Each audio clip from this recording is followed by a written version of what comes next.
one thing I know, Allah Akbar, God is great. And I tell you today as I close, God has entered the ring.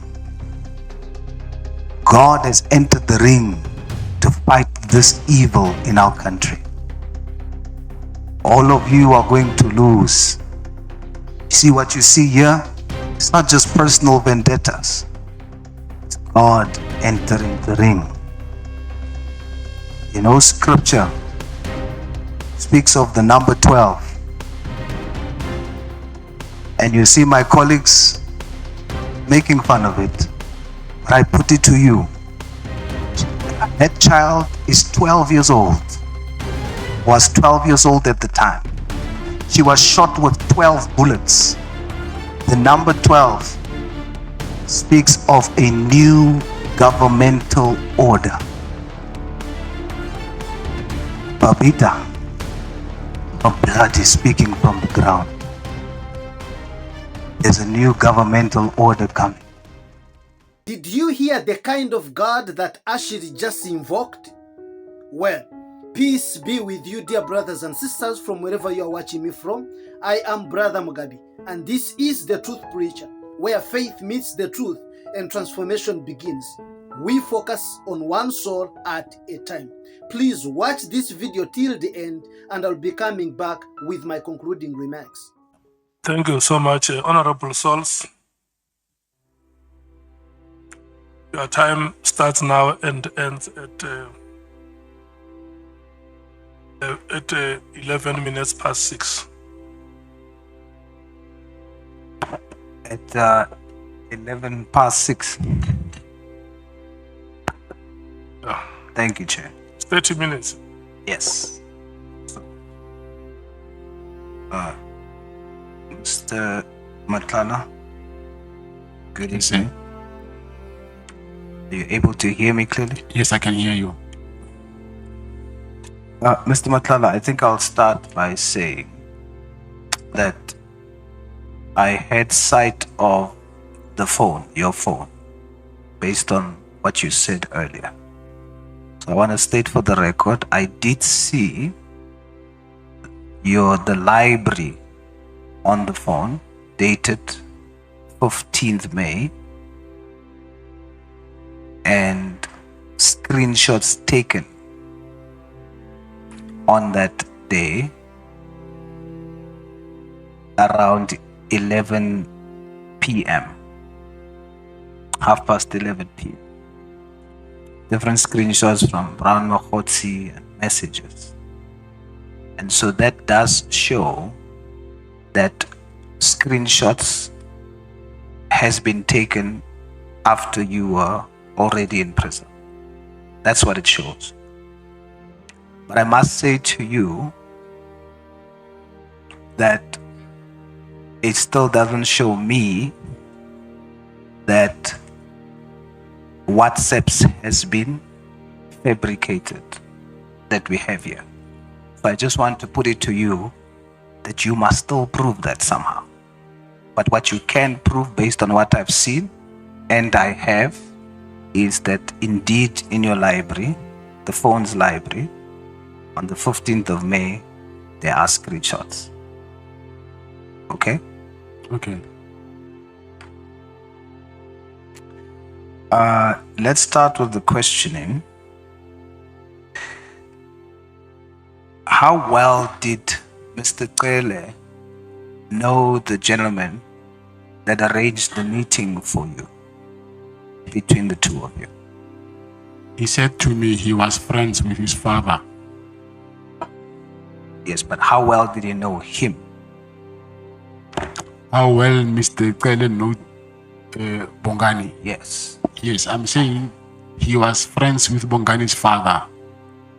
Yes, but I can be friends with somebody's father and don't know the son well. So okay. I'm asking that for a particular reason. Do you think that Mr. Kele knew the son well, the late Bongani well? Yes, I can say that. Why would you say that?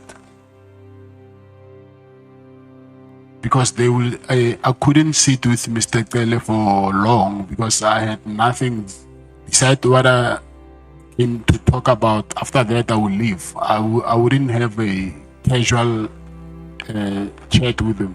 But he will stay long, and when he came to visit here in Pretoria, he will stay long with him, bring alcohol for himself, Bongani, and then maybe he will come with 2 of his friends, and then they'll leave at 10, 11. So I assume that for him to stay that long with him, obviously they had things to talk about, which I didn't have that relationship with him. So you are testifying that they had a very close relationship? It's based on what I'm just, yes. Yes. And the reason why is because Mr. Trele testified that he didn't know him that well. He only knew his father. You testified that you sent a text message to Mr. Trele with a picture of his shirt. It was a WhatsApp message? Yes, it was a WhatsApp message.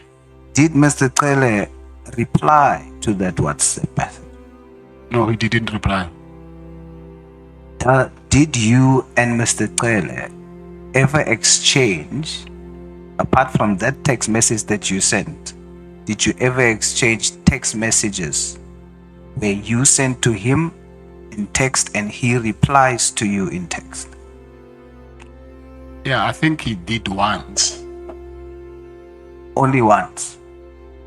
That's what I can remember. Yeah. That I can say it's certainty that this really happened. So you are testifying that there was a time when Yes. Mr. Trele sent you a text. I'm asking that because Mr. Trele testified that he never sent WhatsApp messages or text messages, so he would never have sent you a text. But you testifying he did send one. I remember that because I think if you can remember, I said at some point he was in Senten Hotel and he asked me to send my protectors to take him and the wife to the wedding. So that day, that's when he sent me the text of the where he was, so I can forward it to the guys. But as soon as I saw the text, I knew the place, so I just told them that okay, they knew the place as well. Yeah.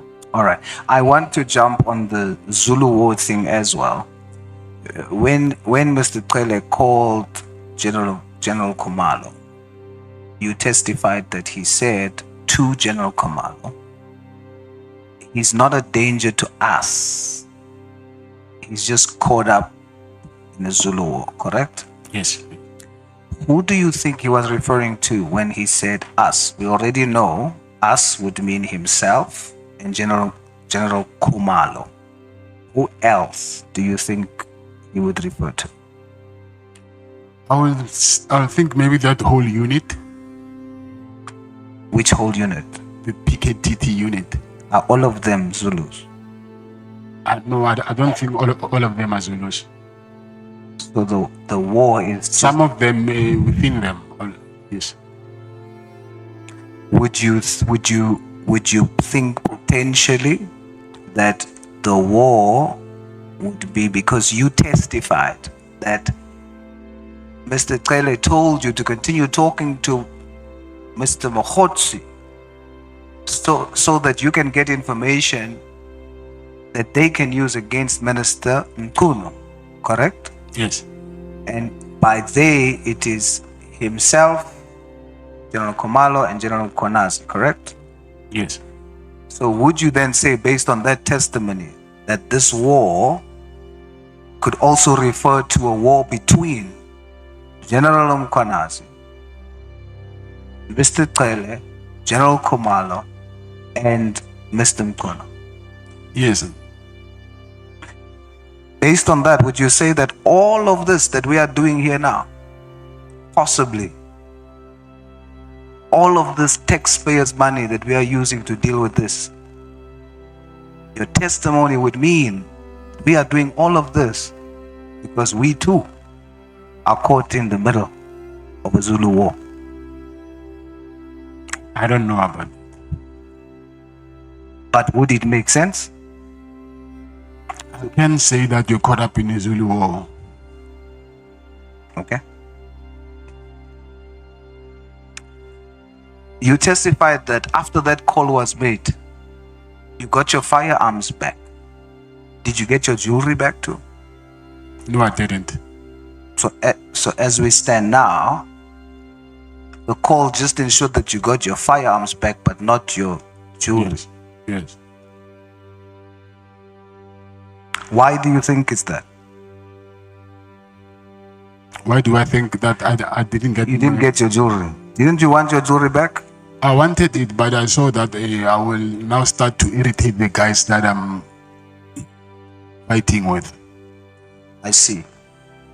Do you think that when the meeting between yourself, Mr. Kele, and General Mkwanazi, that meeting, do you think on arrival of that meeting, General Mkwanazi knew what your problem was? Yes, he knew. You think Mr. Kele told him about your problem? Yes, he did. And he agreed to meet? Yes, he did. So, Mr. Kele, at the time, had the power to instruct or call General Khumalo, and he followed the instruction. And he had the authority to call and set up a meeting with General Mkwanazi. So both of them listened to Mr. Kele.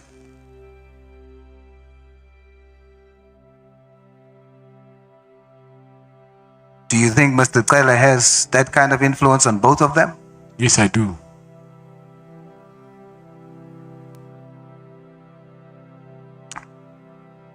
So we know that you were going to get something in exchange for what you were asked to do in that meeting, to go and speak to the guy that was tortured. In return, you're going to get your contract saved. We know what you were going to get. But the guy whom you went to talk to withdraw the case, what was he going to get in exchange for withdrawing the case? Nothing. So General Mkwanazi sends you, ask this guy, and the guy must just withdraw the case. He gets nothing in return. Nothing. Nothing.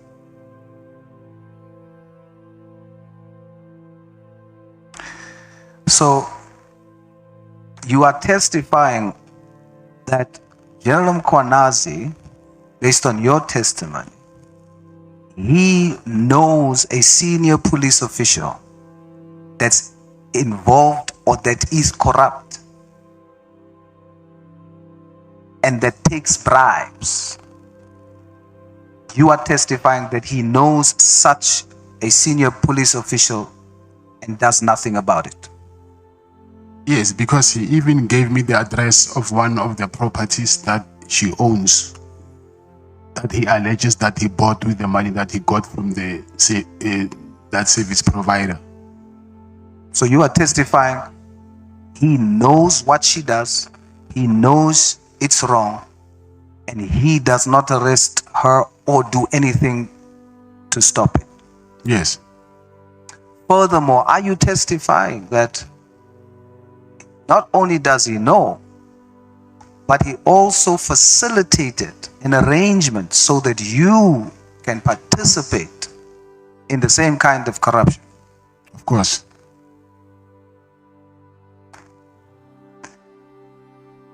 Are you testifying that the request for you to go and speak to the gentleman who was tortured to withdraw the case, are you testifying that General Mkwanazi was asking you to defeat the ends of justice?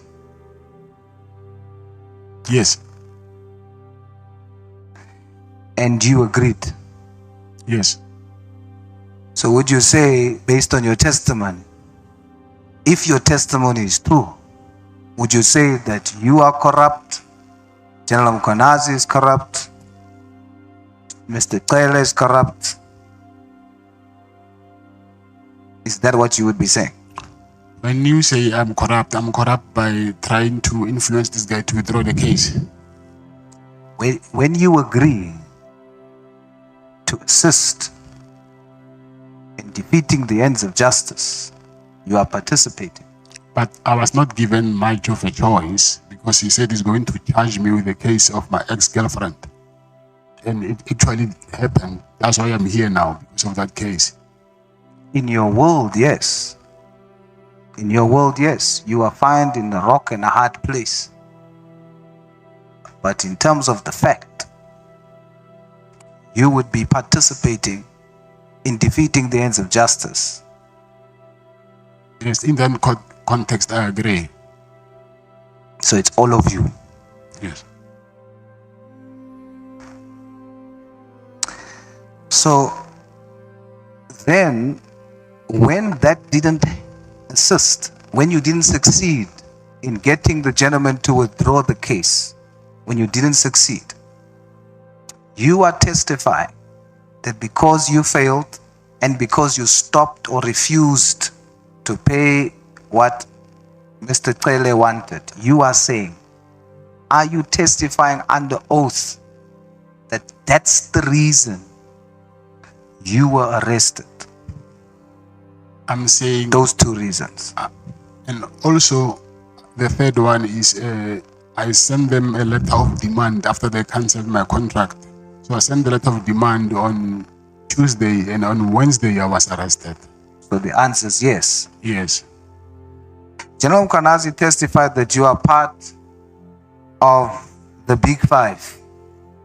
He only named two in his statement, yourself and Mr. Malife.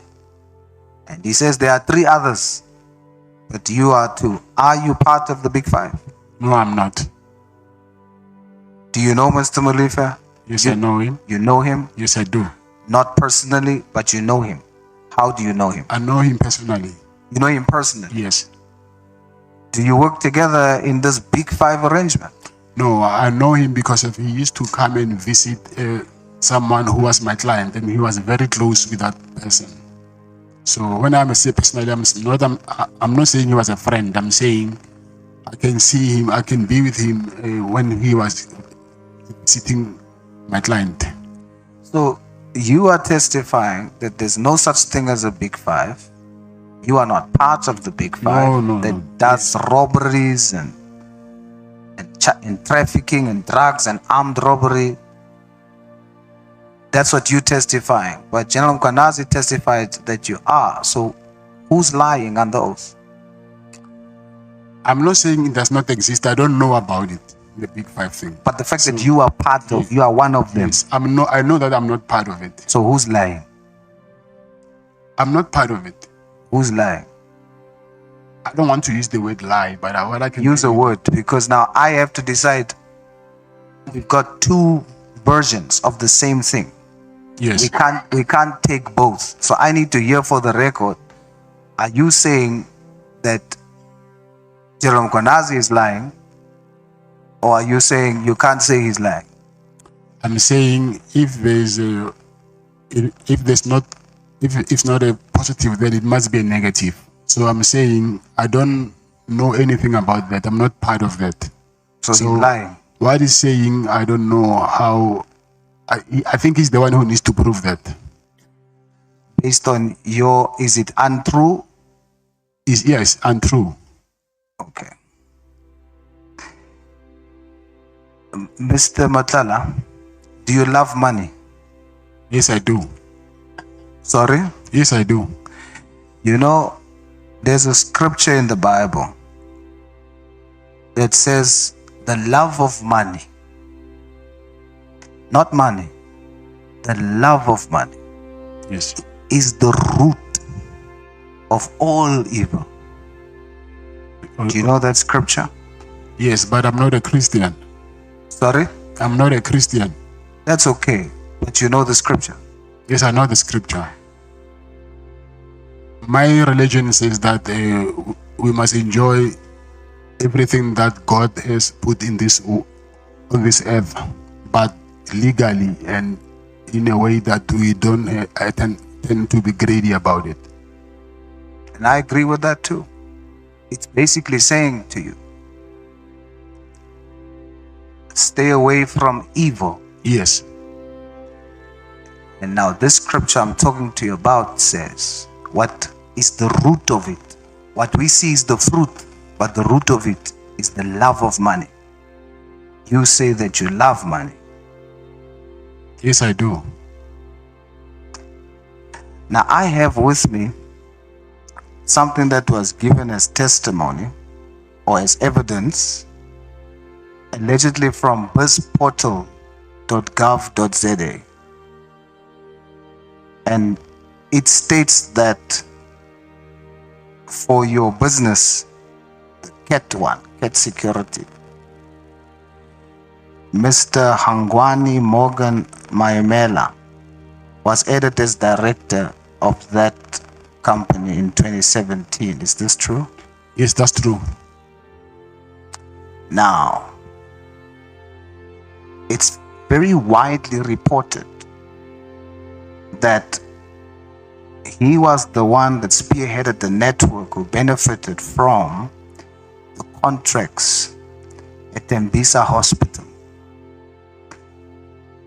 And your company, as you testified and is in your statement, received RFQs from those contracts or from the hospital because you were registered as a vendor and you received RFQs. Yes.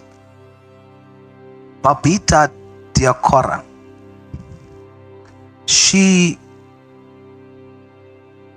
reported that that's how this corrupt acts was happening at Tembisa Hospital. And there would be vendors, RFQs would be given, but it was the companies were selected not in the normal way. And we now know that you are one of the companies that benefited, and the man on the top is a director in one of your companies. Now, you spoke earlier about how you felt the pain, the hurt of having lost your mom, the hurt that you felt, and how you had to grow up. I want to put it to you that the gentleman that's the director, those RFQs that you're receiving in that way,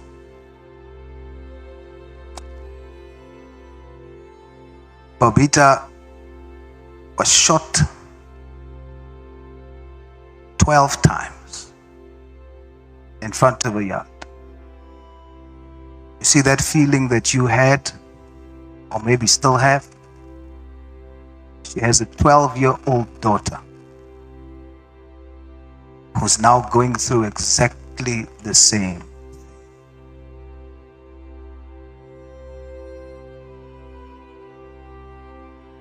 How does that make you feel? You mean for someone losing her mother? She lost her mother. Yes, that's a very because of the kind of way this business contracts was done at Tembisa, and her mother exposed it, and she was shot. Now that's evil. Yes, I agree. And do you know why that evil took place? You might not have been there that day, but that evil took place, that her mother exposed, because all those people, including what you participated and received benefit from, was due, the root of that was the love of money. That evil, the root of it is the love of money. Mr. Matlala, I respect all faiths, even yours. There is one thing for sure that I know is on the mind and the hearts of most South Africans, and that is to see a change of the government, a change of the leadership of this beautiful nation. However, it doesn't just have to be any other change. It doesn't have to just be any change. It should be a godly, masterminded, a godly planned change. You've just listened to this conversation, a lot that Kat Matlala is revealing, and the exchange with the Honorable Ashley Sauls. But listen, I don't know what you took from it, but the outstanding thing is to know that there is another God that is being invoked in this whole thing. You've already watched this video. It's a long one. I don't want to push it far because I will make another video for this subject. But there is another God that is already being invoked. And what does scripture say, especially for you Christians? What does scripture say? What does God say about us? I'm talking about Christians going in for other gods. We read in Exodus chapter 20, verse 3, 4, and 5. You are to have no other gods before me. You are not to make for yourselves a carved image or any kind of representation of anything in heaven above, on the earth beneath, or in the water below the shoreline. You are not to bow down to them or serve them, for I, Adonai, your God, am a jealous God, punishing the children for the sins of the parents to the third and fourth generation of those who hate me. We want to see change in our lives. Most South Africans, they want to see change. Like you had Ashley also saying there must be change, there is change coming. But are we going to embrace change that is rooted on a different God? Think about it. I'll be coming with another explanation to go deeper spiritually into what is going on prophetically for South Africa. I have made several videos here of people with prophecies about South Africa. I have delivered myself a prophetic word from God regarding the next president of South Africa. So there is a lot at stake as we look at the future of South Africa in the eyes of prophecy. That's very important for you. Don't be taken by emotions and your human thoughts. You need to understand what is God speaking on the future of the country called South Africa. I'll be catching you again in my next video. And wherever you are watching me from, if you haven't yet subscribed, please click that subscription button and turn on the notification bell and watch more videos, especially where I'm talking about the next president of South Africa. I'm leaving that link in the description, and we shall be catching up again soon. Peace be with you. Shalom.